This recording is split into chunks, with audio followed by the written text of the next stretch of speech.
Itulah namanya syarah Ngawuriyah. Jadi dibayangkannya Abu Bakar itu macam dia pakai celana. Mungkin dulu gemuk, terus karena sering puasa sunat, jadi pinggang tuh ngecil. Waktu celana tuh turun-turun ke bawah, dibayangkannya Abu Bakar macam dia. Padahal jelas-jelas kata Abu Bakar di situ, inna izari, bukan inna bantoluni. Abu Bakar tuh pakai kain. Orang sekurus apapun pakai kain tak akan jatuh kainnya. Karena tak sama pakai kain dengan pakai celana. Kalau pakai celana iya jatuh. Kalau pakai kain tak akan jatuh karena kain itu diikat. Bukan kain itu pakai resleting.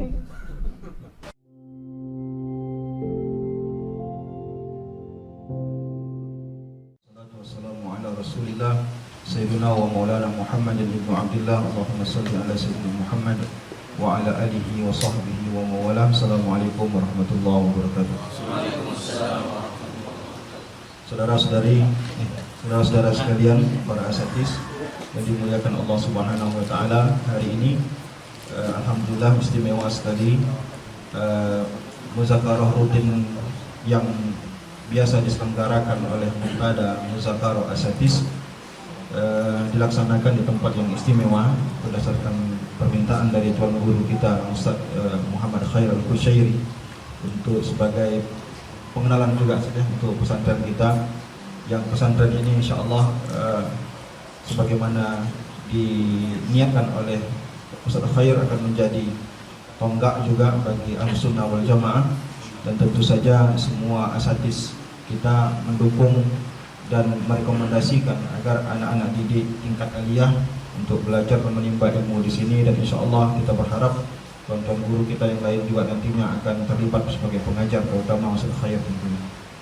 Nah, hari ini sebenarnya adalah kegiatan rutin yang dilaksanakan oleh Muntada Muzakarah Asatis yang setiap pekannya mengadakan muzakarah terdiri dari asatis, dan tema kita masih membahas kitab yang dikarang ataupun disusun oleh Tuan Guru kita Profesor Dr. Haji Abdul Somad LCMA, yaitu tentang perkara-perkara yang populer yang diperdebatkan itu saja di tengah masyarakat.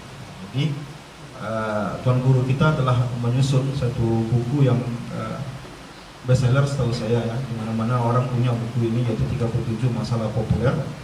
Dan alhamdulillah ini adalah pertemuan yang kelima kalau tak salah saya, pertemuan yang kelima, dan temanya pun tema yang kelima, karena setiap satu kali pertemuan itu membahas satu tema. Dan alhamdulillah hari ini spesial sekali karena pada pertemuan kali ini kita akan dibersamai oleh penulis langsung daripada buku ini, dan ini mudah-mudahan menjadi tambahan berkah. Dan tentu saja nanti kita berharap akan diijazahkan buku ini, karena sebagian akan dijelaskan oleh Tuan Guru dan sebagian lagi mungkin tidak sempat untuk dijelaskan oleh Tuan Guru kita ataupun penulis buku ini. Mudah-mudahan nanti akan dapat ijazahnya kita buku ini. Baik, pertemuan ini nantinya pengantar diskusinya adalah Ustaz Khair. Kebetulan giliran beliau di rumah beliau pula.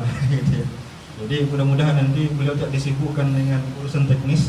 Mudah-mudahan ada nanti yang akan mengurus masalah teknis, karena beliau nanti yang akan pengantar diskusi.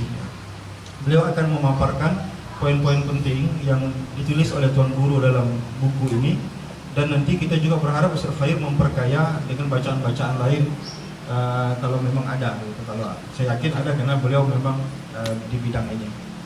Dan kemudian nanti setelah itu nanti kita berharap semua Tuan Guru kita akan memberikan komentar untuk memperkaya dengan rujukan-rujukan tambahan. Mudah-mudahan nanti dengan tambahan-tambahan rujukan lain ataupun memperkaya ini akan menjadi tambahan baru untuk kita. Dan kalau memang diizinkan nanti ada di antara Tuan Guru sekalian ingin memperluas kajian yang ditulis oleh Tuan Guru kita, itu ahlan wa sahlan saja. Baik, terutama nanti tentu saja Tuan Guru UAS nanti kita minta secara khusus untuk menambah ataupun mengomentari atau memperkaya daripada apa yang sudah ia tulis ini. Baik, kita kasih waktu kepada Ustadz Khair Al-Kushairi untuk menyampaikan poin-poin penting yang ingin dia sampaikan. Kepada Tuan Guru Ustadz Khair kami persilahkan dengan segala hormat.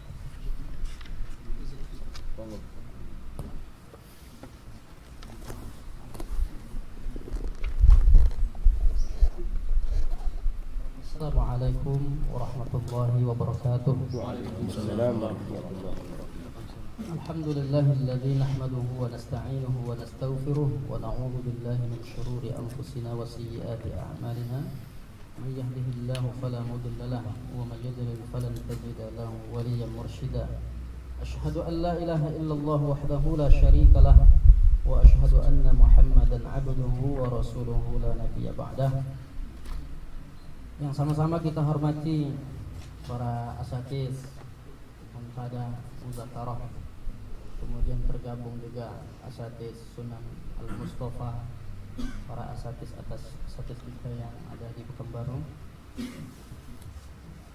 para hadirin dan undangan yang dimuliakan Allah Ta'ala, kemudian Bapak Haris beserta teman-teman sekalian, bil khusus Gurunda, guru kita semua, Ustaz Haji Abdul Somad LCMA. Selamat datang, ahlan sahlan Ustaz di Pondok Pesantren Darul Khair ini. Mudah-mudahan kehadiran Ustaz dan para asatidz sekalian di pondok ini membawa keberkahan bagi kita semua. Amin ya rabbal alamin. Yang pertama yang mau saya sampaikan di sini, saya diamanahkan untuk menyampaikan penjelasan atau menjelaskan tentang isi buku Ustadz Haji Abdul Somad.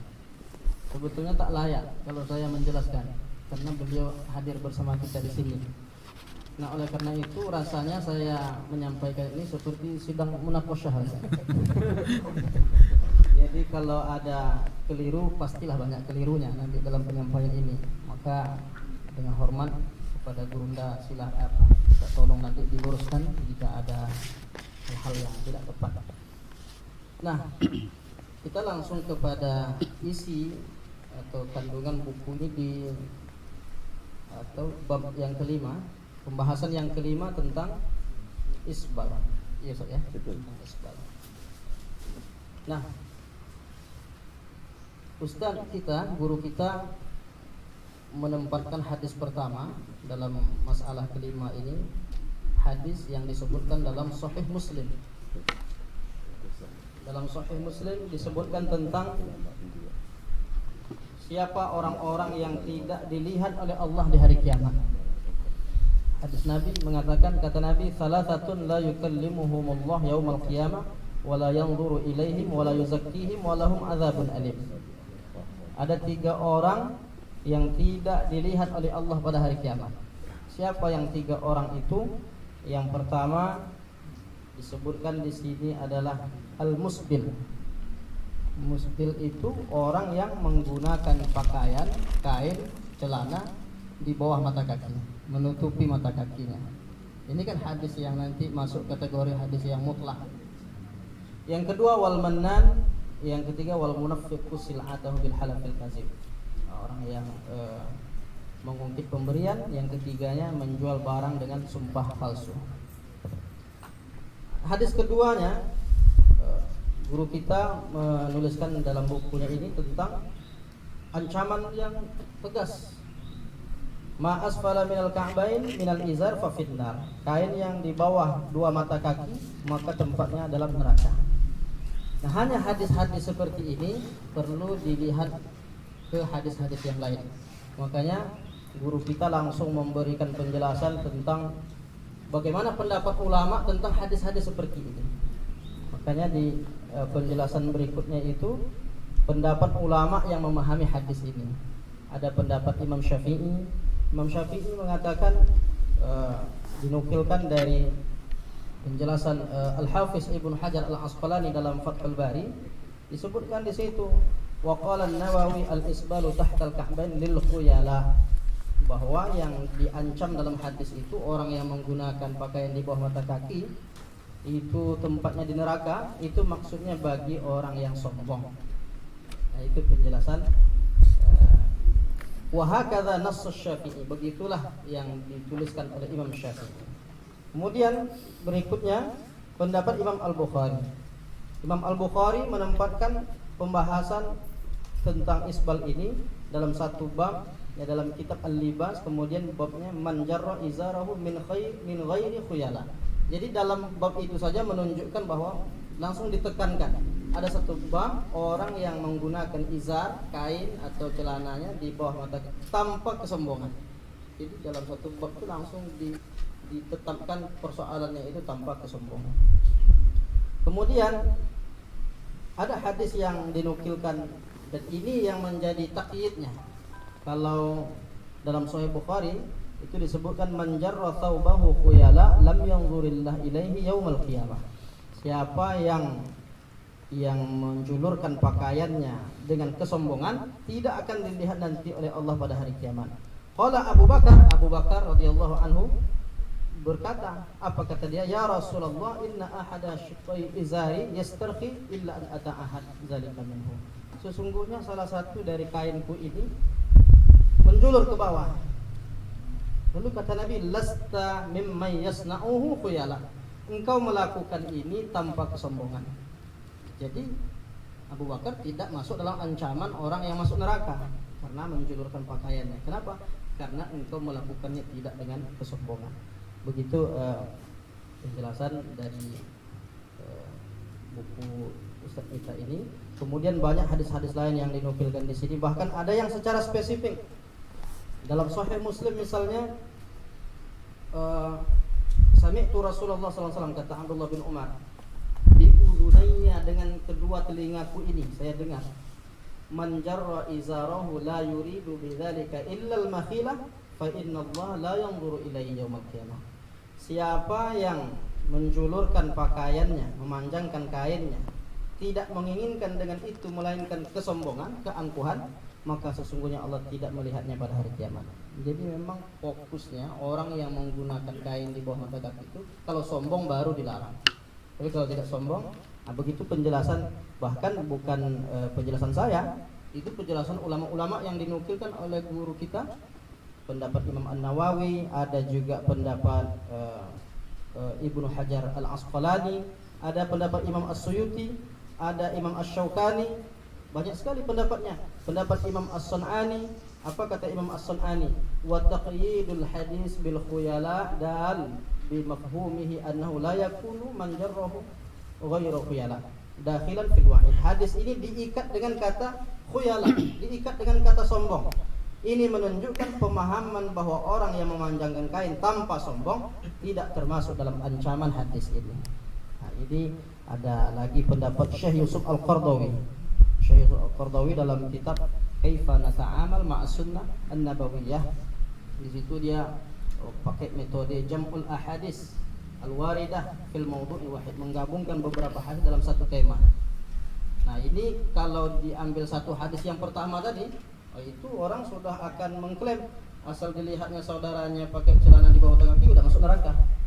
Tapi kalau digabungkan dengan hadis-hadis yang lain, maka dia dapat kesimpulan, ditakyid dengan hadis ini. Ini ada kisah sedikit Ustaz, kalau bisa cerita pengalaman pribadi. Saya menyampaikan kajian di salah satu masjid di Pekanbaru. Udah berapi-api nyampaikan, semangat. Selesai, ada seseorang, Ustaz, yang Ustaz sampaikan ini bagus sekali. Kami senang mendengar kajian Ustaz. Dia bilang begitu sama saya. Lalu cuma ada satu yang bermasalah. Apa tuh Pak? Ustaz musbil katanya. Ustaz pakai celana di bawah kaki. Lalu saya sampaikan, termasuklah saya baca buku Ustaz Abdul Somad, ada pendapat Syekh Yusuf Al-Qardawi. Saya langsung sebut ya Syekh Yusuf Al-Qardawi. Ini menurut Syekh Yusuf Al-Qardawi hadis itu harus digabung dulu Pak. Jadi tidak bisa kita ambil satu hadis kita klaim langsung orang masuk neraka begitu, jangan. Itu Yusuf Qardawi itu bukan ulama itu. Begitu dia menanggapinya. Saya dalam hati, Masya Allah, seorang Syekh Yusuf Qardawi dianggap bukan ulama. Lalu gimana lagi kita mau berkomentar? Tapi alhasil udah tinggalkan begitu aja. Ini pengalaman-pengalaman yang luar biasa. Memang kita perlu memberi penjelasan. Kadang penjelasan kita tak diterima. Sepertinya karena Syekh Yusuf Qardawi tidak sepaham dengan pemahaman mereka.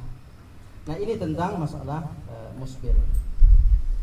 Artinya Ustaz kita menukilkan pendapat ulama ini dari Imam Syafi'i, Imam Bukhari, Imam Nawawi, Al-Hafiz Ibnu Hajar Al-Asqalani, Imam As-Suyuti, Imam Asy-Syaukani, Imam As-San'ani yang nulis kitab Subul Salam, juga Syekh Yusuf Al-Qardawi. Udah berapa banyak ulama-ulama yang mengatakan karena kesombongan itulah sebabnya diancam itu. Ini kalau sudah banyak begini, mestinya orang sudah paham bahwa itu bukanlah masuk dalam ancaman dalam neraka, itu yang disebut dalam hadis pertama tadi. Nah, saya untuk kadang-kadang ditanya lagi, udah disampaikan begitu, masih ada pertanyaan. Pertanyaan berikutnya begini Ustaz, mungkin kita sama-sama diskusikan. Sebetulnya Rasulullah itu gimana pakaiannya? Musbil atau tidak nih? Nah, jadi ada beberapa hadis. Di antara hadisnya itu disebutkan dalam Sahih Bukhari. Suatu ketika diriwayatkan dari Abu Bakar, terjadi khasafatus syams, terjadi gerhana matahari. Wa nahnu 'inda Nabi sallallahu alaihi wasallam faqama yajurru thawbahu. Suatu ketika kami bersama Nabi, beliau berdiri dalam keadaan menjulurkan kainnya. Itu hadis pertama, artinya Nabi pun di dalam hadis ini diriwayatkan Nabi pernah menjulurkan kainnya. Kemudian hadis yang lain dalam Sunan Abi Dawud dari Jabir bin Abdullah, dia katakan bahwa Ataitun Nabiyya sallallahu alaihi wasallam wa huwa muhtabin bi syamlati wa waqa'a hudbuha ala qadamaihi. Aku pernah menjumpai Nabi ketika itu dia menjulurkan mantelnya sampai melewati kedua mata kakinya. Jadi Nabi sallallahu alaihi wasallam pun pernah, dalam hadis itu disebutkan dia musbil. Bahkan ada dalam Sunan Ibnu Majah disebutkan bahwa Rasulullah itu keluar sambil menyeret kainnya, maksudnya pakaian itu sampai di bawah mata kaki. Jadi kesimpulan saya ringannya begini saja. Jika isbal itu hukumnya benar-benar haram secara mutlak, tidak ada kemungkinan lain, pokoknya haram mutlak, pastilah Rasulullah tidak melakukan isbal itu walaupun cuma sekali. Andai isbal itu memang haram secara mutlak, seperti haramnya mencuri, berzina, maka pasti satu kali pun Rasulullah tidak akan pernah melakukan, karena Nabi maksum terpelihara dari dosa. Kaji hadis kan ulama-ulama. Jadi pakai kaidah intinya isbal yang dilakukan Nabi itu menunjukkan bahwa larangan isbal itu mutlak dalam arti dia harus dibawa ke muqayyad, diikat dengan kondisi tertentu, yaitu kesombongan. Jadi ada istilah dalam usul fikih atau hamlul mutlak ilal muqayyad, dibawa hadis-hadis mutlak itu kepada muqayyad. Ada yang mentaksisnya, ada yang membatasinya. Nah, itu barangkali yang dapat saya sampaikan. Nanti kita tentu minta nasihat dari guru kita, penjelasan dari guru kita, tentu kita harapkan penjelasan dari para asatid juga. Mudah-mudahan pertemuan kita ini diberkahi Allah Subhanahu wa taala. Ya Rabbal alamin, itu barangkali yang dapat saya sampaikan. Mohon maaf Ustaz kalau ada keliru-kelirunya. Billahi taufik wal hidayah. Wassalamualaikum warahmatullahi wabarakatuh.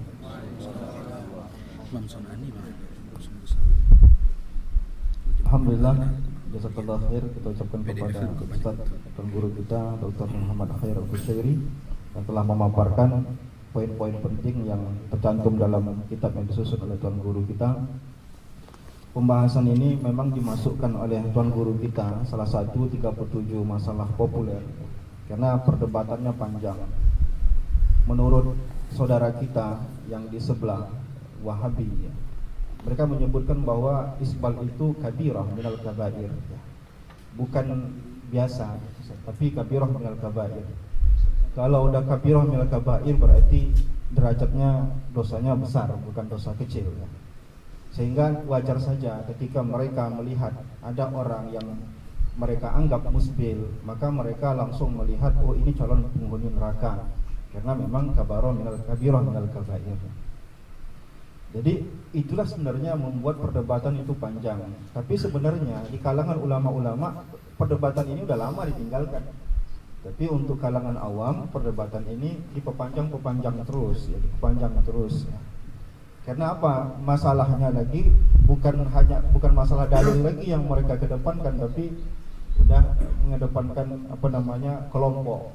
Jadi celana itu sekarang sudah menjadi semacam tren atau semacam gaya yang akan menjadi tren komunitas tertentu. Oh, ini golongan kami, ini bukan golongan kami. Jadi orang kalau mau nengok golongan dia atau tidak, pertama tengok di janggutnya, kedua tengok di celananya.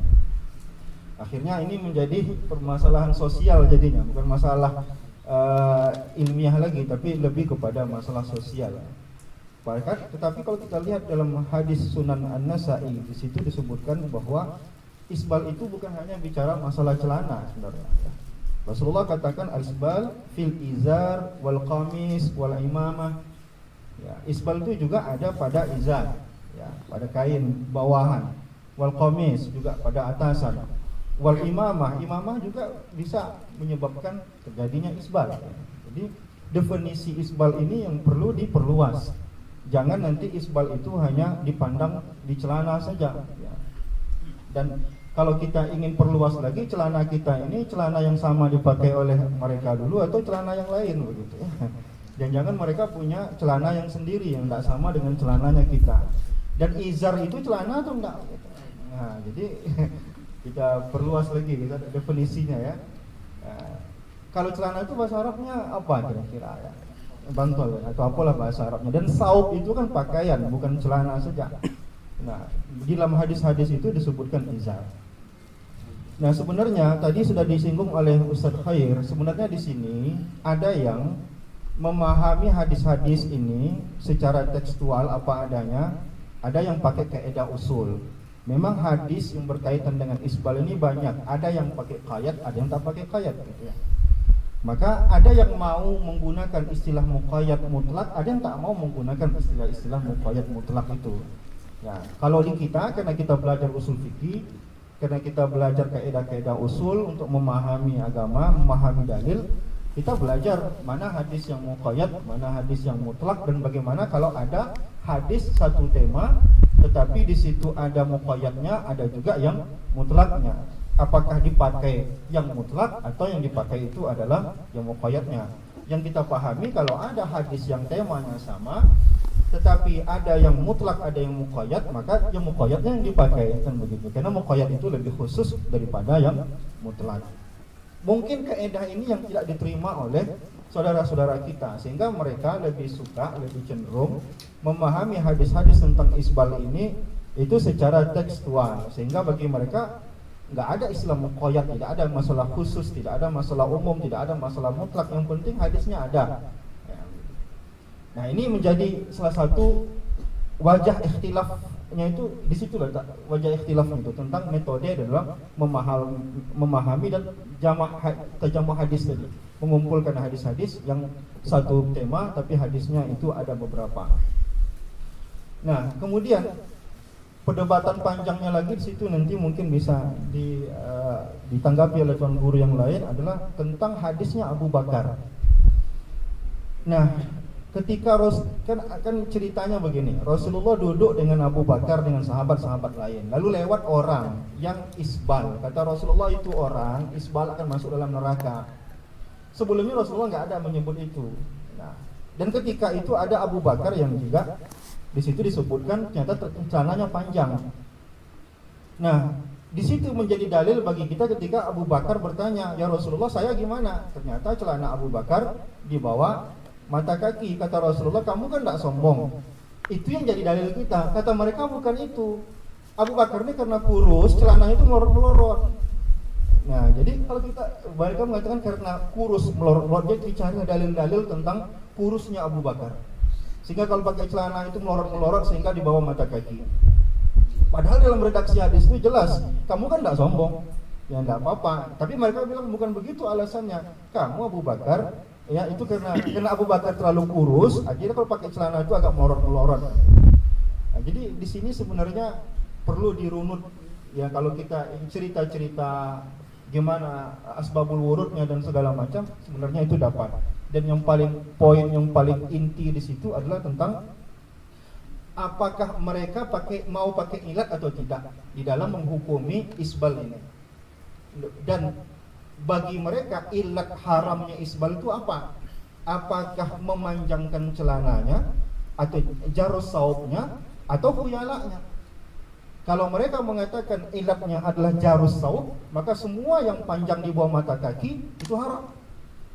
Tapi kalau mereka mau membuka mata bahwa ilatnya bukan jarus saub, tapi ilatnya adalah khuyala, maka kalau ilatnya khuyala berarti itu bukan ta'abbudi, tapi itu ta'akuli. Ta'akuli maksudnya apa? Tak semua orang panjang celananya sombong, berarti tergantung masing-masing, kan begitu. Ada orang celananya sampai di betis tapi dia sombong, berarti dia jatuh dalam poin itu. Maka kalau kita baca ya ulama-ulama kita ketika mengatakan ini babnya bab tawadhu. Babnya ini masalah isbal ini bab tawadhu dan bab sombong. Kalau seandainya ada orang celananya sampai lutut sekalipun tapi dia sombong, maka dia juga terjerumus dalam bab itu.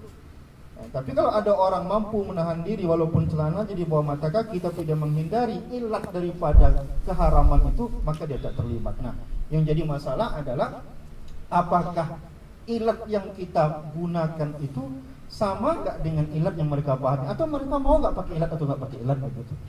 Nah, kalau ilat mereka jarus saub, maka dah selesai masalah. Berarti apapun ceritanya tak akan jumpa dengan kita. Nah, tapi kita lebih melihat ilatnya bukan jarus saub, tapi ilatnya adalah khuyalanya tadi. Sehingga tidak semua orang akan mendapatkan hukum yang sama, karena hukum itu ada ketika ilat itu ada. Ketika ilat itu tidak ada, maka hukumnya pun akan terangkat. Nah, ini mungkin sedikit tambahan dari saya. Mungkin nanti Ustadz uas dulu, nanti di ujung nanti uas lagi. Nanti uas dulu, nanti dikomentari oleh Ustadz yang lain, nanti balik uas lagi sebagai kesimpulan. Bismillahirrahmanirrahim. Assalamualaikum warahmatullahi wabarakatuh. Alhamdulillah wassalatu wassalamu ala Rasulillah wa ala alihi wa sahbihi wa man tabi'ahu wa mawala. Sama-sama kita hormati Al-Mukarram Dr. Qusairi, kemudian Pak Haris, para asatiz, tuan-tuan guru, tak dapat saya sebut satu persatu. Insyaallah kita semua dimuliakan Allah Subhanahu wa taala. Amin ya rabbal alamin. Yang pertama, buku ini saya tulis ketika berumur 37 tahun. Jadi sekitar 6 tahun yang lalu. Waktu itu saya masih mengajar di kampus UIN. Di samping itu jadwal pengajian penuh. Dari mulai pengajian subuh, kemudian pengajian ngajar saya di kampus dari pagi sampai zuhur. Dari Panam itu saya ke Kota Pekanbaru untuk kajian zuhur, kadang di An-Nur, kadang di Ar-Rahman, kadang di bank syariah, kadang di kantor dinas. Kemudian balik lagi ke UIN, masuk jam sore. Kemudian asarnya pengajian ibu-ibu. Lalu kemudian setelah itu malam, kajian malam. Nah, disitulah waktu keliling-keliling itulah banyak pertanyaan-pertanyaan saya kumpulkan. Mana pertanyaan yang paling sering ditanyakan orang. Lalu saya waktu ada kosong itu mengajar di UIN dari jam 8 masuk, jam 9.40 keluar. Ada waktu 1 jam istirahat, itu ada satu ruang di Usuluddin itu tempat saya duduk, karena kalau duduk di situ tidak ada yang mengganggu, kemudian internet gratis. Kemudian saya bisa fokus menulis, dan saya ada satu blog Somad Moroko blogspot. Jadi begitu dapat langsung saya post, begitu dapat langsung supaya tidak hilang, karena kalau disimpan di laptop bisa kena virus dan lain sebagainya. Nah, makanya kalau akhi lihat di buku itu hampir tak ada komentar saya. Saya di situ hanya jam'ul adillah, mengumpulkan dalil-dalil saja. Pertama, kalau ada ayat-ayat, setelah ayat hadis, setelah hadis kalau ada pendapat sahabat, perbuatan sahabat, kemudian tabi'in, setelah itu kemudian imam-imam mazhab. Makanya dalam kasus ini ayat tak ada, kemudian langsung ke hadis, habis hadis kemudian pendapat imam mazhab yang tidak ada di kitab Imam Syafi'i tapi yang dinukil oleh ulama mazhab Syafi'i, lalu kemudian ulama-ulama mazhab lain. Kalau ada dari karangan mereka, saya buat juga sampai yang ulama modern. Makanya banyak di dalam itu pendapat Abdul Aziz Ibnu Baz, kemudian Ibnu Utsaimin, kemudian Nasruddin Al-Albani, kemudian sebelum itu Imam Ibnu Taimiyah. Nah, itu manhaj saya waktu menyusun itu, karena dia hanya menyusun maklumat informasi yang bertebaran saya mau menjelaskan bahwa saat menulis buku ini saya dalam keterbatasan di samping jadwal ceramah dan jadwal pengajian, keterbatasan waktu, keterbatasan ilmu, menulisnya sendiri. Maka biasanya buku-buku yang sifatnya terbatas itu setelah periode berikutnya itu dikembangkan lagi oleh orang lain, termasuk yang ada di depan saya ini, Syarah Riyadhus Shalihin. Riyadhus Shalihin punya Imam Nawawi. Lalu kemudian datang ulama India Muhammad Ilyas Barah Bangkawi, maka dia tulis Syarah Riyadhus Shalihin min kalami Sayyidil Mursalin. Maksud saya, hasil dari muzakarah ustadz-ustadz ini bisa ditambahkan lagi ke buku 37 ini. Biasanya buku-buku itu saya hitung-hitung bisa dalam bentuk pertama talkhis, yang kedua ta'liq, yang ketiga takhrij, yang keempat syarah, yang kelima hasyiyah, yang keenam ziyadat. Nah, jadi terserah. Yang ketujuh istidrakat. Sampai Sahih Bukhari pun ada istidrakatnya, ditulis oleh Imam Al-Hakim. Syarat sahihnya seperti yang disyaratkan Sahih Bukhari dan Muslim, sanad bersambung, rawi adil, rawi thiqah, tidak ada illat, tidak ada syaz, tidak ada illat. Tapi hadis itu tidak ada dalam Sahih Bukhari Muslim, karena memang Imam Bukhari menulis itu sebagai As-Sahih Al-Musnad Al-Mukhtasar. Bukan karena Imam Bukhari tidak tahu, Imam Bukhari tahu, tapi dia memang manhaj dia, kitab itu mukhtasar, ringkasan. Maka datang Al-Hakim membuat temuan-temuan, syaratnya sesuai dengan syarat Sahih Bukhari Muslim, tapi tidak ada dalam Sahih Bukhari Muslim. Maka muncullah istilah sahihun ala syartai al-Bukhari wa Muslimin wa lam yukhrijahu. Sahih menurut syarat Bukhari Muslim, tapi tidak disebutkannya dalam kitab. Jadi maksud saya, tulis saja terserah apa maunya, apakah istidrakat atau syarah atau hasyiyah atau ta'liqat atau apapun, lalu kemudian ditambahkan, nanti dicetak atas nama Majmu'atun Minal Asatiz, ditulis oleh itu, kemudian masuk ke kita kan mau tabung wakaf itu ada penerbitnya Ustaz, tabung wakaf press. Jadi semua ustadz-ustadz yang punya buku dicetak.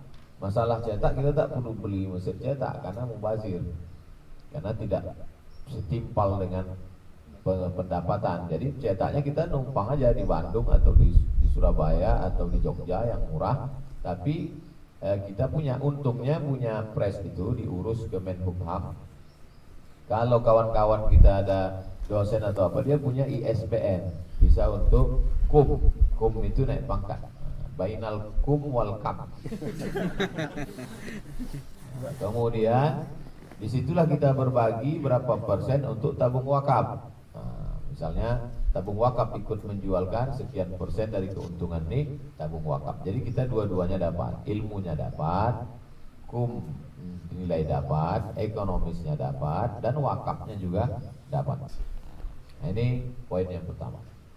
Saya mengaku bahwa saya menulis buku ini dalam keterbatasan ilmu, kalau sendiri. Sedangkan ramai-ramai itu lebih banyak, lebih selamat. La tajtami'u ummati ala dhalalatin. Tak akan mungkin umatku itu sepakat untuk kesesatan. Tapi kalau sendiri mungkin salah. Dari tadi coba kita tengok tambahan. Ustaz Dr. Khair Qusairi menyebutkan beberapa hadis bahwa Nabi SAW pun pernah kaki celananya, kaki kainnya, jubahnya panjang, menyeret melebihi mata kaki. Jadi kan itu kan selama ini yang ditanya, gimana pakaian Nabi? Nah, itu jawabannya. Dan bisa di ujung misalnya pakai metode kulta.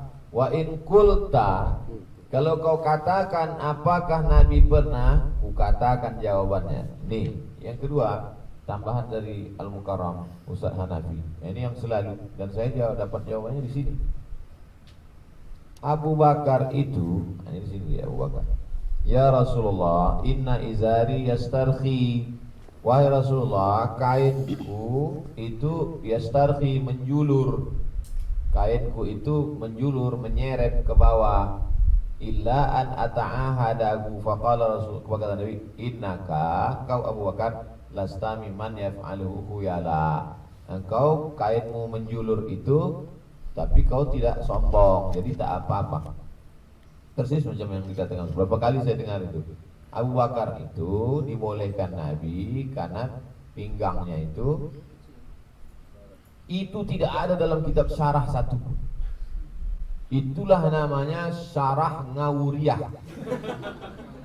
Jadi dibayangkannya Abu Bakar itu macam dia pakai celana, mungkin dulu gemuk, terus karena sering puasa sunat, jadi pinggang tuh ngecil. Waktu celana itu turun-turun ke bawah, dibayangkannya Abu Bakar macam dia. Padahal jelas-jelas kata Abu Bakar di situ, inna izari, bukan inna bantoluni. Abu Bakar tuh pakai kain. Orang sekurus apapun pakai kain tak akan jatuh kainnya. Karena tak sama pakai kain dengan pakai celana. Kalau pakai celana iya jatuh. Kalau pakai kain tak akan jatuh karena kain itu diikat. Bukan kain itu pakai resleting. Ini namanya tadlis. Yang mereka lakukan itu tadlis. At-tadlis akhul kadhib. Itu kata ulama. Tadlis, dan memang biasa mereka melakukan itu. Dalam kitab itu ditadlisnya. Ini poin yang kedua, bahwa ada hujah di situ. Bayangkan kita ketemu ini berapa kepala, keluar argumentasi. Dan kalau ini tak kita bukukan, dia akan menjadi habaan mansur. Mohon maaf Ustaz, bukan saya mau menguji-uji. Walaupun yang kecil-kecil, termasuk tentang masalah termasuk tentang masalah argumentasi. Karena waktu kita ini ya kita ingat, tapi nanti setelah kita cerita lupa kita itu tentang masalah celana dengan kain. Pas diujah orang, iya dulu waktu di tempat Ustaz Khair ada tuh jawabannya, tapi apa ya? Tak ingat lagi. Tapi pas buku itu ada itu dalam buku, bisa kita berikan alasan. Itu poin yang kedua. Yang ketiga, yang pertama bahwa saya menulis ini dalam keterbatasan. Yang kedua, hendaknya segala argumentasi maupun yang kecil-kecil itu ditulis per poin, pakai poin. Karena kalau cerita umum itu payah kita nyimpulkan yang poin 1, poin 2. Saya SMS pun pakai poin. Ustaz, kalau ngirim SMS kali pakai poin. Itu kedua. Yang ketiga, selalu saya gitu, ceramah pun pakai 1, 2, 3. Membuat berita pun gitu, 1, 2, 3. Begitu juga dengan kesimpulan. Yang ketiga, bahwa yang menjadi ilat sebabnya itu sebabnya itu apa? Maka kalau salah mengambil sebabnya, kita sedang berhadapan dengan orang-orang yang bermazhab sebetulnya mazhabnya zohiri. Zohiri itu zohir, bahasa kerennya tekstualis. Jadi kalau di teks itu mengatakan kaki celana, ujung kain, ujung jubah berlebih, itulah dia yang dipahami. Sedangkan mazhab Syafi'i, Imam Syafi'i turun ke Imam Nawawi, turun ke Imam Ibnu Hajar Al-Asqalani, turun ke Imam Jalaluddin Abdurrahman As-Suyuti, maka mereka melihat illatnya itu bukan pada teks. Maka Syekh Muhammad Al-Ghazali menulis kitab As-Sunnah Baina Ahlil Hadis wa Ahlil Fiqh. Sunnah menurut pemahaman Ahlil Hadis dan Ahlil Fiqh, antara kaum tekstualis dengan kontekstualis. Kalau tekstualis, teksnya memang yang menjadi sebab di situ adalah asal lewat mata kaki. Sedangkan yang dipahami Imam Nawawi, Imam Syafi'i adalah sombongnya. Jadi kalau mata kaki semualah asal lewat mata kaki. Tapi kalau sombong, makanya ada ketua jurusan usul fikih Al-Azhar, kata dia begitu, terjemahannya begitu. Saya hadir waktu itu bedah buku. pelatihan. Kata dia gitu. Ilat dalam hadis isbal ini adalah sombong.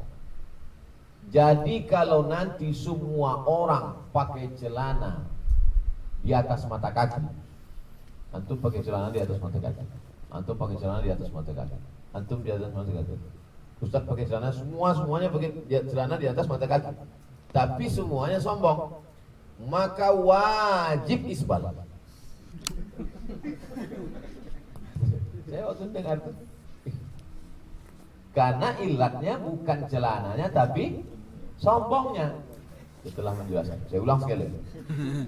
Ilatnya bukan nasnya tapi mafhumun nas. Mafhumnya adalah di situ khuyala.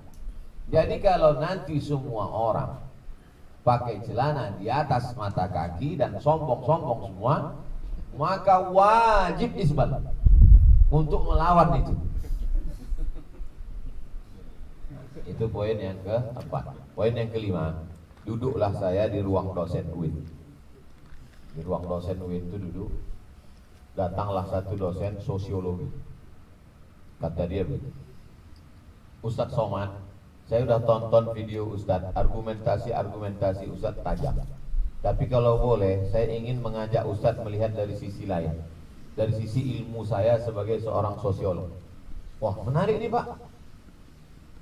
Tadi itu kan sisi usul fikih sudah, sisi hadis sudah, sisi ilat usul fikih sudah. Ternyata dia mau ngajak saya melihat dari sisi sosiologi. Kata dia gini, Ustaz, kalau orang masuk ke sebuah komunitas, maka menurut ilmu sosiologi, ilmu saya, yang saya dosennya, orang kalau masuk ke sebuah komunitas, maka komunitas itu akan menarik kalau ada yang melihatkan identitas. Maka kaki celana bukan sekedar hadis, tapi di sana ada identitas. Coba tengok anak pang. Sakit tak melubangi telinga sampai sebesar lubang hidung? Saya ujung jarum aja saya tes pernah sakit. Bisa pula sebesar. Kenapa mau mereka? Patuh itu bukan main sakitnya. Kenapa mau? Karena di sana ada identitas. Mohon maaf jangan tersinggung, saya bukan mau menyinggung. Makanya sebagian orang yang hijrah, dia merasa lebih hijrah kalau ikut jamaah tabligh. Saya support jamaah tabligh. Kenapa? Karena dalam jamaah tabligh dia menemukan identitas. Panjang jenggot, bersorban, kurus bersama, dia menemukan ada perubahan yang luar biasa. Saya setelah ikut ini semua berubah. Cara makan saya berubah, cara duduk saya berubah, cara gosok gigi saya berubah, cara sorban saya berubah. Di sana ada identitas. Maka setiap kelompok yang melihatkan identitas secara fisikly, maka itu lebih menarik, lebih tertarik. Hanya saja tabligh setelah orang dirubahnya ada kurangnya. Tabligh tidak mau menyalahkan orang lain. Ini secara rukun sosiologi kurang. Yang paling menarik itu adalah ketika antum bisa merubah orang dari mulai cara makan, cara berpakaian, lalu kemudian menyalahkan orang lain. The best. Mancing. Kita seolah mancing. Maka kalau melihat orang itu cuma dua saja. Tengok ke atas sekali, ke bawah sekali. Ke atas jenggot, ke bawah kaki celana. Dulu kita kalau jumpa orang kan senyum. Sekarang enggak, tengok atas, tengok bawah. Jadi sekarang masalahnya bukan masalah dalil. Dalil sudah cukup, tapi ini masalah sosiologi. Jadi dalam ilmu sosiologi, setiap komunitas pasti akan menampilkan apakah Ustadz Qusairi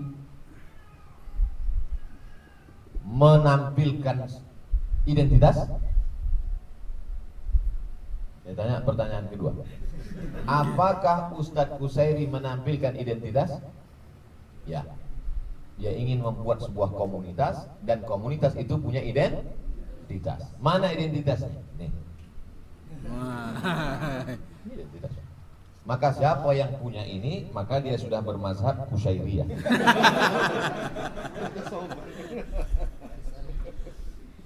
Ana cuma mau mengatakan tidak bisa dipungkiri, siapapun yang membuat komunitas pasti akan membuat sebuah identitas.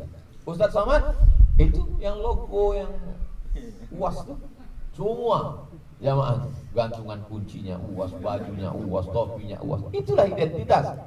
Hanya saja kita identitasnya kecil, kutil. Mereka mau identitasnya dari ujung rambut sampai ke ujung kaki. Dan saya tidak menyalahkan orang. Ustadz Kushairi tidak mengatakan yang pakai ini masuk surga, yang tak ada ini neraka jahanam tempatnya. Kan tak ada. Itulah bahayanya kalau membangun sebuah komunitas lalu menjadikan identitas sebagai logo sekaligus sebagai tiket masuk surga. Sangat bahaya, dan itu yang sedang kita hadapi sekarang. Jadi begitu saya mendengar penjelasan, masuk logik, patutlah ini yang menjadi identitas, dan orang di luar itu semua laisa min. Nah, ini bukan golongan kan, tengok atas tengok bawah, laisa min. Kemudian poin yang kelima kok, terserahlah keberapa. Yang terakhir pokoknya, yang terakhir bahwa saya sebetulnya cuma mau kritik. Waktu menulis buku ini kritik saya terhadap, bukan kritik maunya menjatuhkan, mengkritik sahabat saya pribadi, sahabat-sahabat saya yang secara keilmuan mereka luar biasa. Jadi dengan menulis ini saya mau dia berkata, alah buku ente itu Somad, ini buku saya, ente mau saya mau. Tapi setelah saya buku, mereka cuek-cuek, alah terserah kau lah katanya. Maksud saya begitu mereka baca buku saya, alah kalau cuma buku seperti ini upil nih, ini buku saya. Nah, itu sebetulnya yang saya pancing. Rupanya dia tak terpancing. Ceramah-ceramah ini terus terang, ceramah-ceramah ini pertama dia hilang. Yang kedua ya sebatas itu aja. Tapi kalau buku ini, dari mana kita kenal Imam Nawawi? Anaknya tak ada, istrinya tak ada, rumahnya tak ada. Kita kenal Imam Nawawi ya dari Arba'in, kita kenal Nawawi dari Al-Azkar, kita kenal Imam Nawawi dari Riyadhus Shalihin, kita kenal Imam Nawawi dari Al-Minhaj Syarah Sahih Muslim Ibnu Hajjaj, kita kenal Imam Nawawi dari Rawdatul Talibin wa Umdatul Muftin, kita kenal Imam Nawawi dari Al-Majmu' Syarah Muhadzab. Kalau bukan karena itu kita tak kenal. Oleh sebab itu Buya Hamka juga begitu. Anak-anak Buya Hamka kita tak terlalu kenal. Rumah Buya Hamka kita tak tahu. Rumah yang di samping Maninjau di Jakarta kita tak tahu. Tapi ketika Buya Hamka meninggal, maka kita kenal beliau dari novel-novel beliau, Tenggelamnya Kapal Pandarwi. Berapa tahun beliau sudah meninggal, ditonton orang hari ini filmnya masih menangis. Kan? Nah, oleh sebab itu menulislah supaya orang di masa akan datang tahu bahwa kau pernah hidup di masa lalu. Bukan dari saya kutip dari grup WhatsApp. Terima kasih. Saya kembalikan ke Ustaz. Assalamualaikum warahmatullahi wabarakatuh.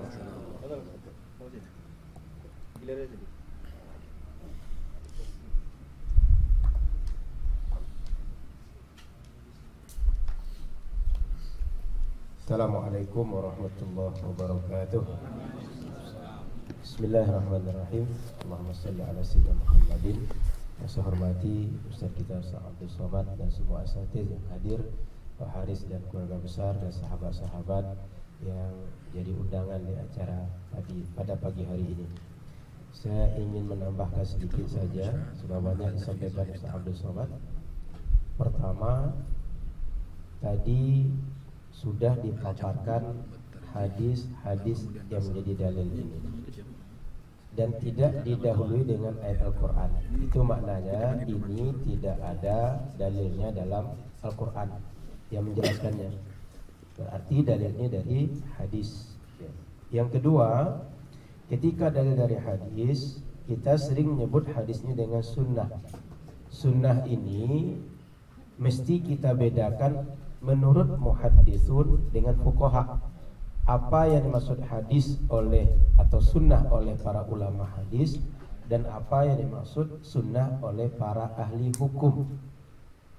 Dan ketika kita lihat, kalau dari pernyataan kawan-kawan kita, sering menyebut sunnah ini tidak dibedakan antara ahli hadis dengan fuqaha. Ini kan ada hadis Nabi berarti sunnah. Kalau sunnah harus dilakukan. Padahal kalau kita tengok hukum taklifi yang 5 itu ada namanya sunnah.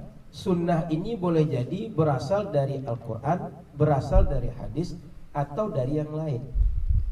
Nah, ketika hukumnya sunnah berpahala dikerjakan, tidak berdosa ditinggalkan. Kalau kita tengok penjelasan hadis tentang isbal yang dibacakan oleh Ustaz Khair yang banyak tadi, ternyata yang paling modern, yang dekat dengan masa kita, Syekh Nuruddin Attir dalam kitab beliau I'lamul Anam bi Syarhi Bulughil Maram, beliau mengemukakan hukumnya tidak satu saja tentang isbal ini. Apa kata beliau? Ada hukumnya mubah, ada haram, ada makruh. Contoh yang haram itu seperti sampaikan Ustaz kita, sebab ada unsur sombong. Ada mubah. Contoh mubah itu adalah bagi orang yang dia tidak ada unsur takabur dalam dirinya. Kemudian ada lagi bagi orang itu dia mubah itu karena penyakit mesti ditutup. Kalau tidak ditutup nanti datang lalat. Mungkin juga ada aib, cacat. Kalau tidak ditutup ini menjadi celaan orang. Jadi dijabarkan lebih lanjut. Kemudian perempuan justru disuruh harus bagi perempuan untuk istirkha, memanjangkan bajunya. Kalau tidak terbuka aurat dia. Kita sepakat dalam mazhab Syafi'i aurat itu selain dua telapak tangan dan wajah. Selain itu disebut aurat. Maka dalam mazhab Syafi'i perempuan kalau telapak kakinya terbuka dalam solat bisa batal solatnya. Khilafan al-Hanafiyah. Beda dengan ulama mazhab Hanafi yang mengatakan bahwa telapak kaki tidak aurat. Jadi ini kalau kita tengok dari pengkajian ulama hadis, ternyata hadis ini ada hukum mubah, ada hukum makruh, ada hukum haram. Tidak hanya satu saja. Itu poin yang kedua. Poin yang ketiga yang saya sampaikan adalah bahwa hadis Nabi ini kan banyak, tidak satu saja. Tadi sudah bacakan semua oleh Ustaz Khair. Ada yang semua yang di bawah mata kaki finnar. Kemudian ada lagi yajurru thawbahu khuyala, yang memanjangkan bajunya ada sebab takabur, sombong. Nah, Nabi tidak mungkin satu orang yang berbicara kontradiksi antara yang dia sampaikan dengan penyampaiannya yang lain. Lalu bagaimana menyikapinya? Maka mesti dipahami dua kalimat Nabi ini dengan pemahaman dalalatul alfaz. Apa sih indikasi dari ucapan setiap ucapan Nabi itu? Maka harus dipertemukan keduanya. Lalu di sana ditemukan ada mutlak, ada muqayyad. Kalau mutlak yutlaqu ala itlaqih. Kalau dia yang lepas itu biar lepas dengan diikat. Sebab kalau kita mengikat berarti kita syariat, kita yang membuat syariat. Contoh sederhana, orang baca Quran, silakan tengok di Al-Quran nanti disuruh membaca Al-Quran, disuruh berzikir, itu mutlak rata-rata. Pagi, sore, siang, malam, bacalah. Baca Al-Quran sebanyak-banyaknya, bacalah. Lalu nanti dibatasi, baca Al-Quran sendirian boleh, bersama-sama tidak boleh. Berarti ada yang mengikat, ada yang mengatur sendirian. Yang mengatur inilah Tuhan. Oleh karena itu ketika dia mutlak, berzikir bersama boleh, sendirian boleh, suara lunak boleh, suara keras boleh, berarti kalau ada orang mengikat sebagian boleh, sebagian tidak, itulah Tuhan itu. Paham maksud saya ya? Jadi kalau ada orang sekarang terlalu berani membuat hukum, tidak memahami fiqhul hadis, jangan-jangan sebenarnya lebih kurang ajar dibanding kita. Kita dianggap meninggalkan sunnah, dia lebih mengaku Tuhan, mengaku Nabi dibanding kita. Sebab dia mengatur syariat yang tak diatur oleh syariat. Berarti dialah pembuat syariat. Ya? Jadi perkataan Nabi ini mesti dipahami semua yang berkaitan dalam satu tema yang sama. Seperti tadi ada yang isbal karena khuyala, ada yang tidak. Dan kalau kita tengok Syekh membacakan tadi, Nabi pernah ditemukan celana beliau di bawah bawah mata kaki beliau. Sahabat Abu Bakar juga ada seperti itu. Berarti Nabi dengan perkataan beliau bertentangan dengan perbuatan beliau. Mana yang akan kita ambil? Kan itu nanti yang akan perlu kita kompromikan. Maka oleh karena itu Nabi tak mungkin dia kontradiksi antara beliau dengan diri beliau sendiri. Oleh karena itu mesti dikumpulkan semua.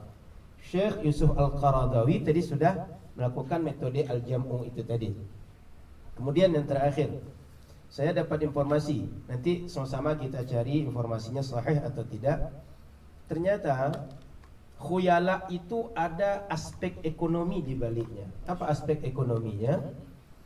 Dahulu di Arab mendapatkan kain itu susah. Kan memang Arab itu kan tandus, tidak seperti kita, warna yang hijau, kapas banyak. Di Arab kurang. Kalau seandainya orang kurang mendapatkan bahan baju, maka baju ini sulit. Lalu ada sebagian orang, kain banyak, atau dia punya kain, dia julur-julurkan, dia boros, sementara orang susah. Ini berarti dia tidak tenggang perasaan orang, tidak mau mengerti dengan orang. Jangan ke Arab dahulu, kita tengok orang tua kita, kakek nenek kita, 80-an, 70-an, 90-an, beli sarung itu mungkin setahun cuma sekali. Silakan ingat. Tapi sekarang kita tengok, sekali masuk mall, orang sekali masuk butik, mungkin 1 lusin sekali bawa. Saking mudahnya sekarang, saking murahnya sekarang bagi orang membeli kain. Tapi dahulu berat, mahal, susah. Maka orang kalau dia bajunya kainnya lebih dinampakkan kepada orang, disitulah nampak dia melebihkan diri, sombong, menyatakan, memproklamirkan diri, saya ini lebih hebat dibanding kalian dari sisi ekonomi. Terakhir sekali, bahwa kalau kita hubungkan dengan hadis Nabi yang lain, innallaha la yanzuru, Allah tidak melihat kepada apa? Wajah kalian, tidak ke pakaian kalian, tidak kepada apapun bersifat fisikly yang bersifat zahir, tapi ila qulubikum wa a'malikum. Bagaimana kebersihan hati, bagaimana kelurusan amal sesuai dengan syariat. Maka kalau kita tengok di Indonesia sebelum heboh-heboh masalah isbal dan tidak ini, orang kita tak pernah masalahkan baju ini panjang atau pendek. Justru yang kita permasalahkan kalau ada orang bercelana pendek, datang ke tempat mama, ke tempat guru, celana 7/8, 3/4. Justru itu tidak beradab, tidak sopan menurut orang kita. Uruf lagi yang menghukumi masalah ini. Maka dalam mengkaji teks itu banyak alat atau pisau analisa yang perlu kita pakai sehingga kita tidak kering dalam memahami nas. Dan nas ini jangan-jangan, mohon maaf, di ujung nanti man kadzdzaba alayya itu termasuk pada kita. Siapa orang yang berbohong atas nama Nabi? Nabi tak bermaksudkan bahwa itu haram, itu wajib, itu mubah, makruh, tapi kitalah yang berpandai-pandai yang pada akhirnya di akhirat susah gara-gara kita tak memiliki ilmu yang cukup lalu menafsirkan nas dengan ilmu yang tak cukup tadi. Wallahu a'lam. Silakan.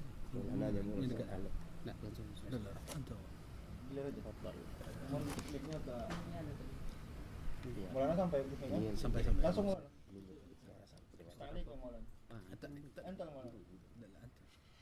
nanti saya tanya. Ini enggak sampai yang ini.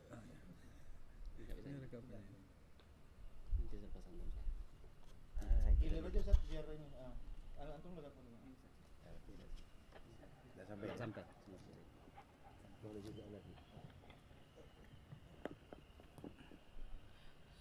Assalamualaikum warahmatullahi wabarakatuh. Waalaikumsalam warahmatullahi wabarakatuh. Para asatid dan semua hadirin hadirat yang hadir pada kesempatan pagi hari ini, spesial tuan guru kita Ustadz Haji Dr. Abdul Somad LCMA, dan kemudian ada tuan guru kita dokter juga. Nah, ini kita kebetulan alhamdulillah banyak, ada dokter dan ada kandidat dokter. Nah, sudah lengkap, hanya sedikit menambah. Orientalis itu juga mengkaji tentang keagamaan, khususnya Islam. mereka mengkaji tentang Islam itu untuk mencari kekurangan. Dan satu di antara kekurangan yang biasanya dimunculkan oleh orientalis adalah membenturkan satu dalil dengan dalil yang lainnya, satu teks dengan teks yang lainnya, seakan-akan dua teks itu tanakut, bertentangan antara satu dengan yang lainnya. Kenapa ini dimunculkan oleh orientalis? Litashkik wa ta'an. Tujuannya supaya muncul rasa ragu sehingga mudah untuk menuduh kekurangan bagi yang lainnya. Ini biasanya. Tapi para ulama kita terdahulu ketika secara zahir nampaknya bertentangan, ternyata didekati dengan pendekatan disiplin ilmu yang lainnya. Itu didekati dengan disiplin ilmu yang lainnya. Maka kalau tadi di awal sudah dikemukakan, di antara orang yang tidak dilihat oleh Allah Subhanahu wa taala di hari kiamat adalah orang yang musbil. Ketika Abu Hurairah mengadukan tentang izarnya yang musbil, kemudian Rasulullah mengatakan lasta minal khuyala, engkau bukan termasuk bagian dari orang yang sombong. Maka kalau kemudian dilihat dari teksnya masing-masing seakan-akan bertentangan, kecuali ada pernyataan Rasulullah lasta minal khuyala, baru kemudian tidak bertentangan. Maka untuk hal yang seakan-akan bertentangan, maka ada namanya metode al-jam'u, mengumpulkan dua hal. Jadi cara pengumpulannya seperti apa supaya tidak bertentangan antara satu teks lain dengan teks yang lainnya, secara zahir seakan-akan bertentangan. Jadi kalau orang yang membenturkan satu dalil dengan dalil yang lainnya itu, di antaranya imma ayyati min adamil ma'rifati bi ilmil hadis. Biasanya dia tidak tahu tentang ilmu hadis sehingga dia benturkan antara satu ilmu dengan ilmu yang lain. Atau kemudian min adamil fahmi wa dha'fil fiqh. Dia tidak paham lalu kemudian lemah pemahaman terhadap hadis. Maka biasanya kalau seandainya oh, Anda musbil, berarti Anda termasuk bagian orang yang masuk dalam neraka dan bukan orang yang dilihat oleh Allah Subhanahu wa taala kelak. Loh, kan saya tidak sombong. Iya, kalau sahabat tidak sombong wajar, tapi kalau Anda bisa menjamin diri Anda tidak sombong, biasanya tuduhannya seperti itu. Anda kan tak sekelas Abu Bakar. Kalau Abu Bakar ya tidak sombong, tapi Anda kan tak sekelas Abu Bakar. Bisa saja Anda sombong. Biasanya seperti itu. Maka ketika sudah mengalihkan seperti ini, berarti sebetulnya lemah dia dalam memahami hadis. Maka kata Imam Son'ani, la a'rifu hadisaini mutadadaini. Kata Imam mohon maaf, Son'ani ya, saya tidak pernah melihat ada dua hadis itu bertentangan. Kalaulah seandainya ada dua hadis itu bertentangan, bawa kepada saya. Sehingga Imam Son'ani itu punya beberapa catatan untuk mengumpulkan dalil yang jika dilihat secara zahir seakan-akan bertentangan, tapi kemudian sejatinya tidak. Di antaranya Imam Son'ani itu ketika melihat dua hal yang nampaknya bertentangan itu, berarti dia menggunakan al-jam'u bit-takhsis. Jadi kumpulkan mana yang khusus, mana yang umum. Yang tadi sudah disinggung oleh tuan guru kita Ustaz Hanafi. Jadi mana yang khusus, mana yang umum. Jadi Rasulullah sampaikan yang pertama tadi, itu kan yang umum. Yang khusus mana? Yang khusus itu disebutkan ilatnya, penyebabnya yaitu sombong. Jadi itu dulu yang diletakkan pada pertama, al-jam'u bit-takhsis. Ada tidak yang khusus, ada tidak yang umum. Kemudian yang kedua, al-jam'u bit-taqyid. Jadi kumpulkan tapi dengan cara dibatasi. Jadi ada beberapa hal. Kemudian al-jam'u bihamlil amri 'alan nadbi. Jadi ada beberapa tingkatan untuk kemudian memahami beberapa teks yang seakan-akan secara zahir itu bertentangan, supaya kita tidak termasuk orang-orang yang sejatinya karena kelemahan kita, lalu kemudian kita menganggap lemah bagi orang lain, karena kita hanya melihat teksnya saja. Karena kita melihat teksnya saja, sehingga orang lain bagi kita lemah. Barangkali itu sedikit yang bisa saya tambahkan. Wallahu a'lam, kurang lebih mohon maaf. Assalamualaikum warahmatullahi wabarakatuh.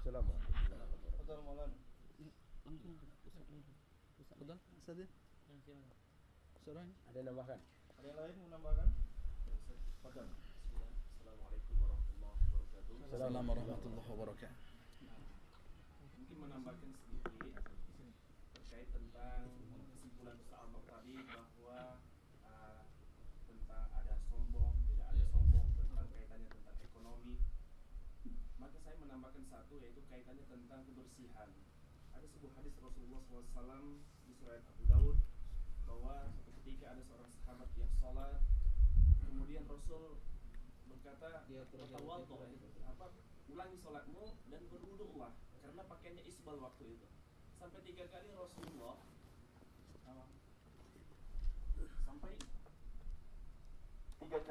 Rasulullah memerintahkan sahabat yang sedang sholat dengan celana yang isbal itu untuk pergi dan berwudu. Nah, artinya apa? Saya menambahkan bahwa ini juga kaitan tentang kebersihan. Kalaulah yang salah adalah pakaian isbalnya, pastilah Rasulullah memerintahkan sahabat yang sholat dengan pakaian isbal itu untuk mengganti pakaiannya, bukan disuruh berwudu. Artinya apa? Artinya ketika pakaian kita isbal, maka berpotensi untuk terkena najis, berpotensi untuk menutupi tumit, berpotensi untuk menutupi anggota-anggota wudu yang wajib terkena air wudu. Sehingga yang Rasul perintahkan bukan mengganti pakaian isbalnya, tetapi berwudu, sebab ada bagian anggota wudu yang tak sempurna dibasuh dalam berwudu. Itu saja tambahan terkait tentang kebersihan. Terima kasih. Assalamualaikum warahmatullahi wabarakatuh. Silakan.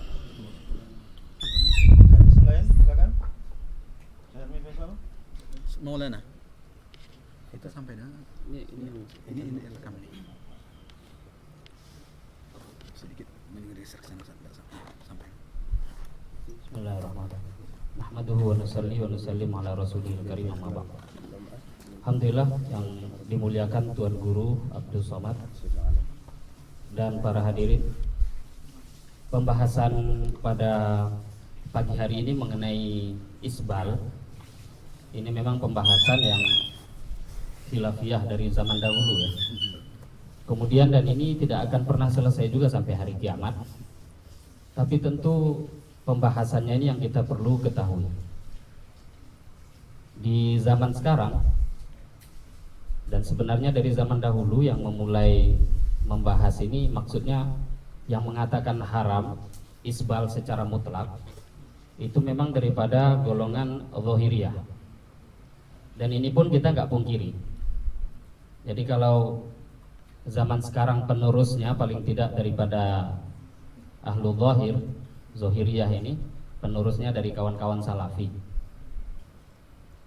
Hanya saja mungkin dari kalangan kawan-kawan salafi wahabi ini mereka membahas ilmu itu kadang nggak adil gitu. Hanya pendapat mereka saja yang mereka sampaikan. Jadi seolah-olah pembahasan isbal itu satu hukum, haram ya sudah haram. Akhirnya pembahasan yang lain mereka tidak sampaikan kepada masyarakat umum. Kalau orang-orang para alim ulama ini nggak akan ada masalah, mereka bisa tahu tentang pembahasan. Maka dilihat daripada segi pembahasan ini, kita pun juga mau tidak mau juga harus menerima ada ulama yang mengatakan haram. Jadi kita pun harus berlapang dada dengan pandangan itu. Hanya saja yang mau kita sampaikan pembanding. Dan ini yang jarang disampaikan oleh kawan-kawan salafi dalam kajian mereka. Kalau sudah satu hukum mutlak satu, yang lain itu nggak dibahas, berarti menurut mereka salah. Sedangkan kajian khilafiyah itu yang adil dikemukakan semua madhab. Kemudian sampaikan bagaimana pendapat ulama madhab, ulama madhab Syafi'i bagaimana dan lain sebagainya, madhabul arba'ah. Boleh juga sebenarnya disampaikan ahlu zahir, bahkan Ibnu Taimiyah, asalkan itu diberitahu nih pendapat siapa. Kemudian juga mengenai pembahasan isbal yang mungkin menjadi ciri khas di negara kita Indonesia, terutama isbal, jenggotan, i'faul lihyah ini memang yang menjadi ciri khas di Indonesia terutama ini yang bukan yang terlalu keras untuk membahas itu salafi. Kalau negara-negara Islam lainnya sebenarnya enggak. Seperti saya belajar di Pakistan, itu hampir mereka di sana ada satu suasana mengamalkan Islam itu memang nampak secara zahir gitu. Jadi bukan ini miliknya Salafi ataupun Wahabi kemudian menjadi satu identitas mereka, enggak. Malah di situ pun minoritas, sebagaimana di sini di negara kita pun minoritas. Hanya saja yang harus kita terus tekankan lagi, pembahasannya ini memang harus disampaikan. Ulama menyampaikan dalam segi khilafiyah di sini, dan kita juga kaidah para ulama sering menyampaikan bahwa yang boleh diingkari itu kan yang mujma' alaih. Yang diingkari adalah kalau ada orang yang melawan pendapat yang sudah mujma' alaih. Ulama sepakat kemudian dia ingkari, ini yang tidak boleh. Tapi kalau mukhtalafi ini harusnya kan longgar. Dan longgar ini tidak akan bisa kecuali kita mengurai seluruh pendapat para ulama, walaupun kita mungkin punya sistem tarjih sendiri. Dan satu hal juga di negara kita ini, terutama negara kita, ini ada dua kelompok. Ada yang tingkatan ekstrim, walaupun itu juga ada pendapat dari ulama ekstrim terdahulu, contohnya mengenai isbal, jenggotan. Mereka mengatakan haram mutlak. Nah, ini satu kelompok ekstrim di negara kita. Tapi tidak kalah ekstrimnya juga, ada kelompok yang mirip juga ekstrimnya, yang mengatakan kalau panjang jenggot itu tambah panjang tambah bodoh, itu kan ada. Nah, jadi Islam itu dari dulu mengajarkan bahwa dalam Al-Quran sendiri, wala yajrimannakum syana'anu qaumin ala alla ta'dilu. Jadi memang golongan Salafi itu bukan buat kacau hanya di Indonesia, ini di dunia, dan ini hanya baju baru. Dari zaman dulu juga buat kacau. Tapi jangan sampai karena satu hal yang mereka buat akhirnya jadi salah, kan tidak seperti itu. Tuan guru kita sebenarnya Ustadz Abdul Somad, dalam banyak video beliau selalu sering sampaikan, dan ini yang paling banyak masuk di kalangan masyarakat. Beliau kan sering sampaikan tentang hukum seperti tadi, dan beliau sering sampaikan berjenggot ini bagus. Jadi satu hukum sehingga tidak menghilangkan hukum asli yang memang itu diamalkan kebanyakan dan mayoritas para ulama. Nah, jadi seperti jenggot dan isbal itu hukumnya memang ada, bahkan sebagian ulama ada mengatakan mubah, tapi tadi ada takyidnya, itu syaratnya memang dia tidak ada khuyala sedikit pun, tidak ada rasa sombong di dalam hatinya. Nah, sekarang kalau golongan yang ekstrim yang satunya lagi tadi, yang sampai juga mereka tidak suka sunnah, sampai membenci sunnah, ya sama juga dengan Salafi, innakum idza mithluhum. Kalau Salafi juga mengkafirkan, habis itu kita balas mengkafirkan, kan tentu kita jadi Salafi yang versi lain.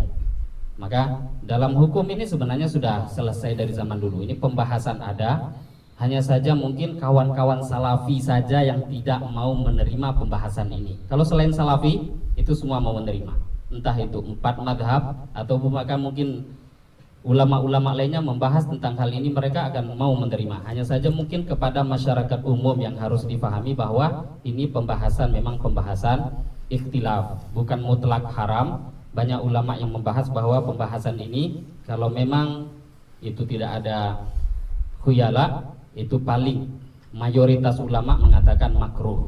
Dan makruh sendiri juga kalau kita buka dalam pembahasan fikih, makruh itu kan nau'un minal jawaz. Fikih itu pun juga masih boleh kok. Jadi kalau mereka memahami makruh dengan pembahasan fikih, maka sehingga akhirnya tidak akan mudah untuk menyalahkan orang lain. Mungkin sekian yang bisa saya sedikit tambahkan. Assalamualaikum warahmatullahi wabarakatuh.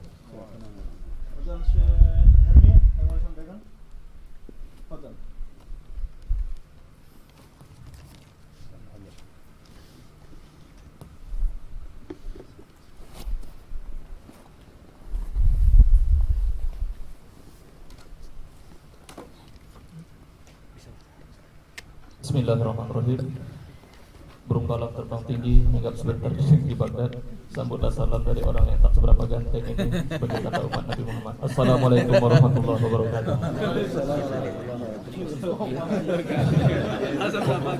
Kalau tiap kali jumpa tuh pantun itu dulu. Jadi biar jemaah tuh kenal gitu. Jadi kalau film Korea itu kan lagunya itu terus ya. Sama juga kalau film Indonesia tuh nanti ada musik itu orang ingat gitu kan. Jadi saya berusaha agar antum ingat semua sama saya. Dan ingat juga sama Tuhan Guru kita tentunya kan. Dan doakan saya. Mudah-mudahan bisa seperti itu. Amin. Baik. Salafi, Wahabi. Jadi kalau saya mikirnya itu mereka ini ingin jadi mentari tapi tak mampu untuk menghangatkan.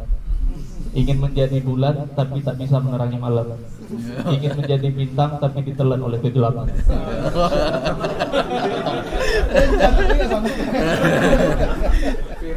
Ya, intinya gini, menjadi ulama itu kan tidak mudah. Ya, menjadi ulama itu tidak mudah. Kita butuh mengkaji itu betul-betul mendalam. Mereka tidak paham mana mutlak, mana muqayyad, mana yang am, mana yang khos, mana muhkamat, mana mutasyabihat, mana yang nasih, mana yang mansukh. Jadi kalau mereka yang seperti ini sudah tidak paham dan mereka main lantak hantam gitu saja, ya kita kalah. Jadi kalau seperti itu, kalau main hantam-hantam aja gitu kan, maka kita harus menampilkan itu tadi. Jadi saya hanya sedikit saja di sini ingin menambahkan saja tadi yang tentang muqayyad, tentang muqayyad itu tadi. Ya saya hanya menyetir satu hadis saja. Di sini banyak tuan guru, nanti mungkin bisa ditambah-tambah lagi. Ini ada sebuah hadis yang diriwayatkan oleh Abdullah bin Abbas, yaitu beliau berkata, "Kul ma syi'ta wal bas ma syi'ta ma akhta'atka isnatan sarafun wa maqilah."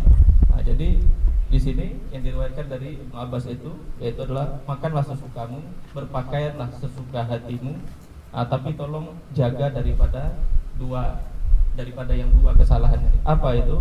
Yaitu adalah sikap berlebihan dan sombong. Jadi ini jelas ya. Jadi di sini juga takhidnya itu tadi jelas tadi, khuyala, makila, sama itu dari kalimat itu juga. Jadi saya cuma hanya ingin menambahkan itu saja. Jadi mereka harus belajar lagi tentang mutlak dan muqayyad. Wassalamualaikum warahmatullahi wabarakatuh. Syekh, tambahkan. Ustaz Khairuddin, Ustaz Roni, Pak Ali Syukri, Ustaz Roni, ya. Kasih mic. Mau sampai yang itu. Ya, yang ini. Itu, yang itu.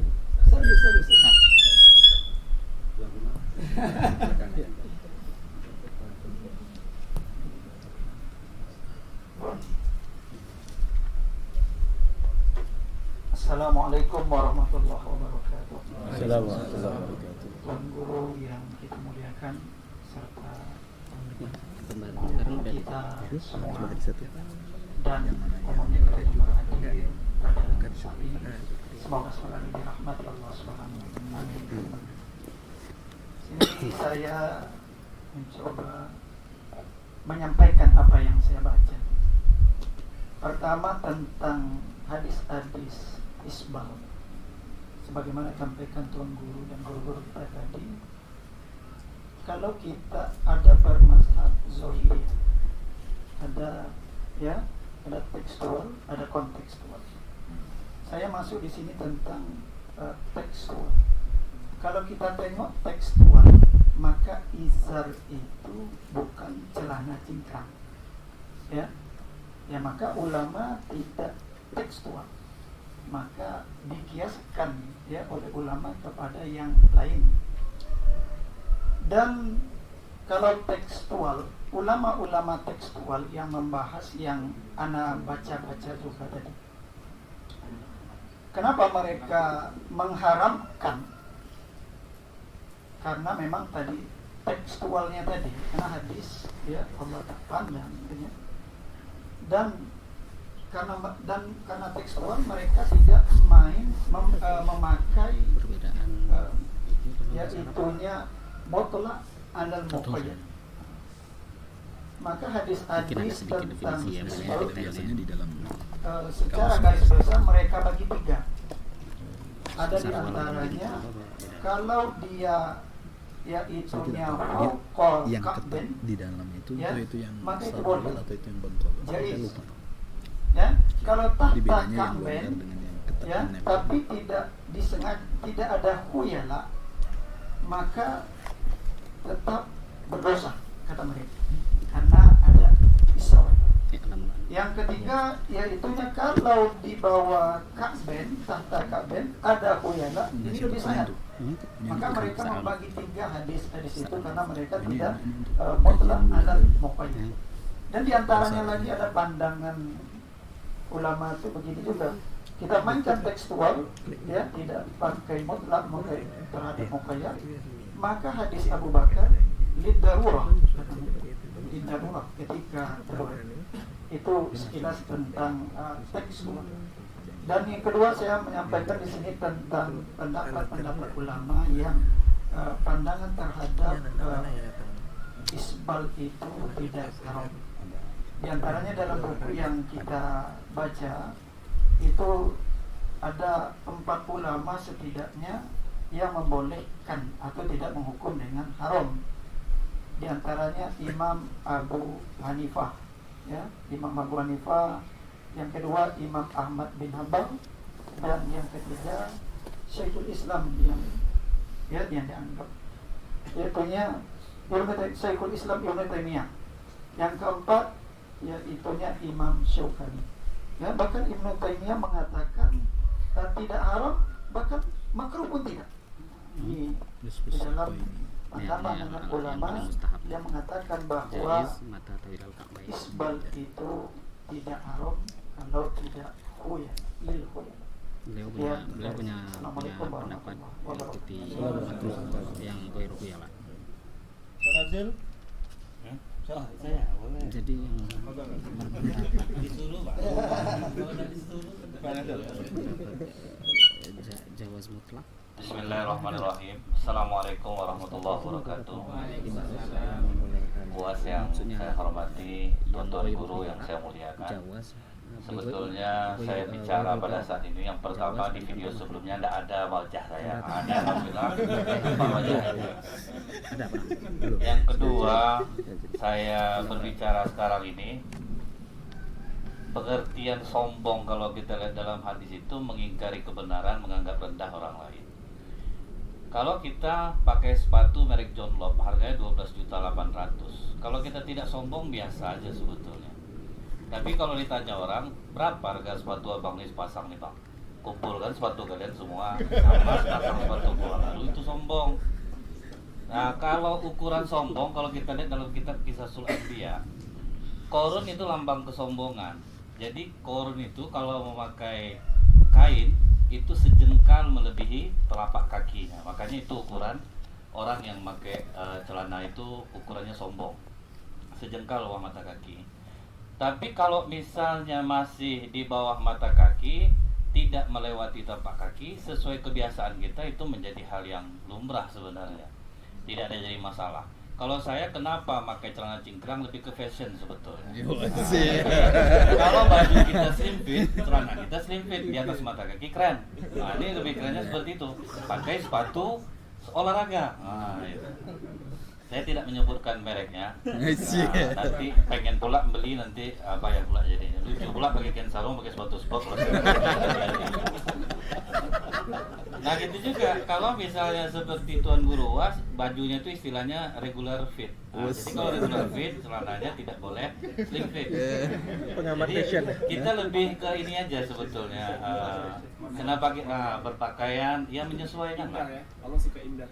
Betul. Allah itu maha indah dan menyukai keindahan.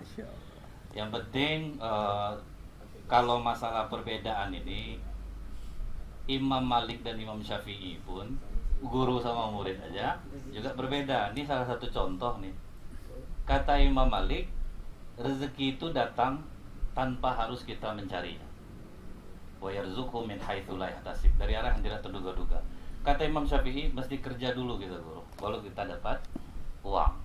Imam Syafi'i membuktikannya dengan cara menolong orang mengangkat kurma, kemudian dapat upah kurma dia. Nah ini dalil aku bahwa kalau kita kerja baru kita dapat upah. Dia datang ke Imam Malik, nih guru buktinya, saya kerja dulu baru dapat upah. Makanlah guru. Datang gurunya bilang, aku pun gitu juga, duduk aja pun dapat kurma.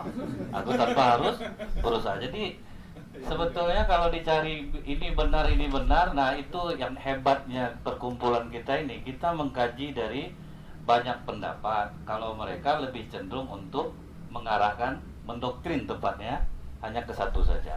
Kalau sesuai dengan pendapat mereka, Ibnul Qayyim al-Jauzi dipakai. Tapi kalau tidak, mereka tidak pakai. Makanya kita tidak pernah mendengar orang salafi membahas kitab ruh kayak Ibnul Qayyim al-Jauzi, kan itu bertentangan dengan mereka.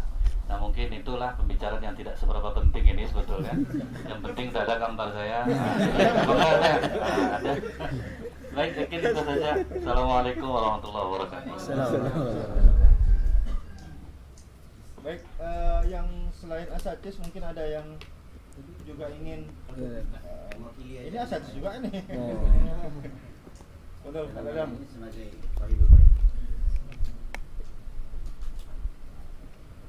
Bismillahirrahmanirrahim. Assalamualaikum warahmatullahi wabarakatuh. Kalau sebagian kita mengatakan menyampaikan dari apa yang dibaca segala macamnya. Kalau kami cuma sebatas menyampaikan apa yang dilihat, hanya sekadar memandang, karena kita tak banyak membaca. Barangkali mungkin di akhir nanti ada semacam saran, mudah-mudahan ini sifatnya membangun dan memberi kontribusi pada majelis yang mulia ini. Masalah ini kalau saya pribadi mungkin bagi guru-guru kami, Ustaz Khair selaku kawan seperjuangan, bahkan merupakan hadis pertama, hadis awal-awal yang diajarkan kepada kami. La yanzurullahu illa man jarra sabahu khuyala. Bahkan kami tidak paham apa tujuan hadis ini disampaikan awal-awal. Dan hari ini momen besar disampaikan, ternyata tujuannya untuk menyelamatkan umat dari kesalahpahaman yang memang menyesatkan kita semua.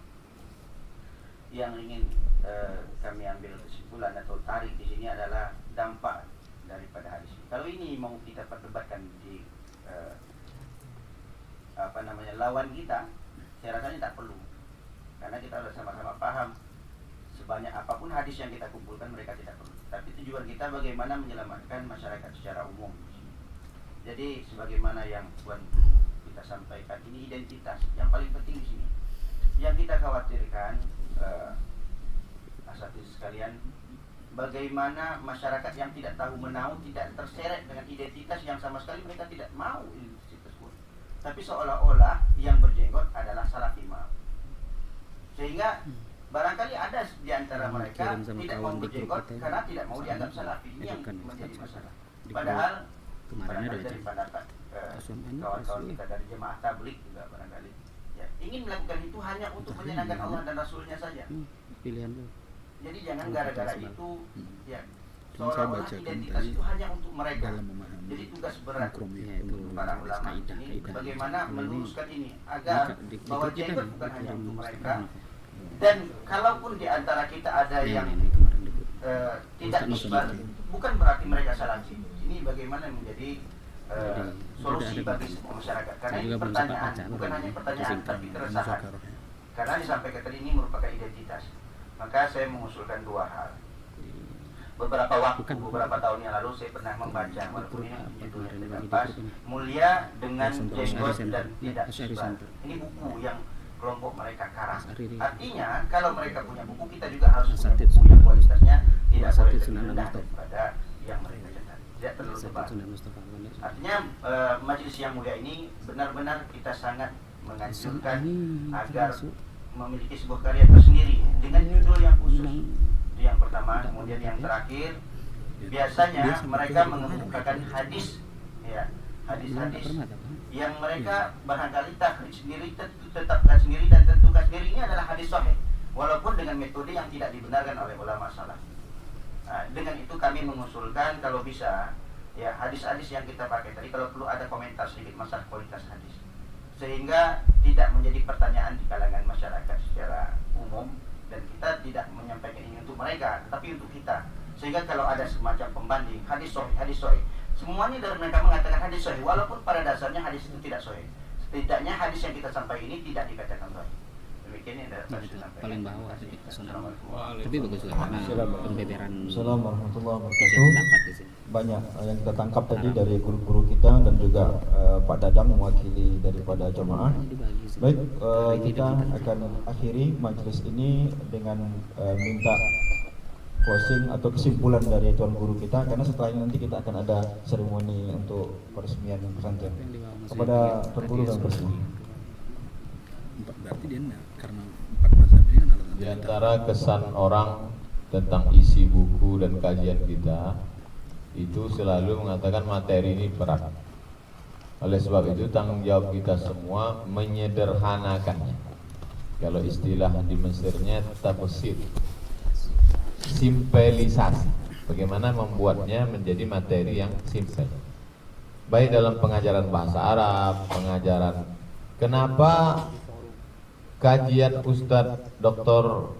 Khair Qusairi tentang masalah fikih 4 mazhab menjadi menarik?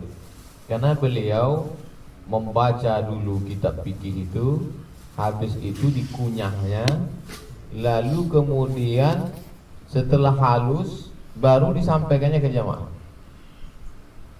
Itu yang membuat menjadi menarik, simpelisasi. Jadi kita baik masalah tahsin pun begitu, bagaimana disimpelkan. Pengajaran bahasa Arab juga begitu. Maka materi pokoknya misalnya benda materi dasarnya pisang. Bagaimana pisang ini dibuatkan jadi bubur pisang, kemudian kolak pisang, kemudian lepat pisang, goreng pisang. Untuk yang anak-anak es krim pisang. Nah begitu juga materi kita ini udah. Yang kitab kuningnya udah, yang kitab seriusnya udah. Bagaimana dia menjadi tulisan simpel di koran? Tentu di antara kita ini ada yang bagus tulisannya lancar. Kirimlah ke Riau Pos. Mudah-mudahan nanti kita punya website tabung wakaf. Nanti tulisan situ. Kemudian yang dialog singkat bagi untuk generasi milenial. Mungkin ada antum yang suka menulis dialog-dialog. Nah, dialog antara Wahaboy dengan Aswabi.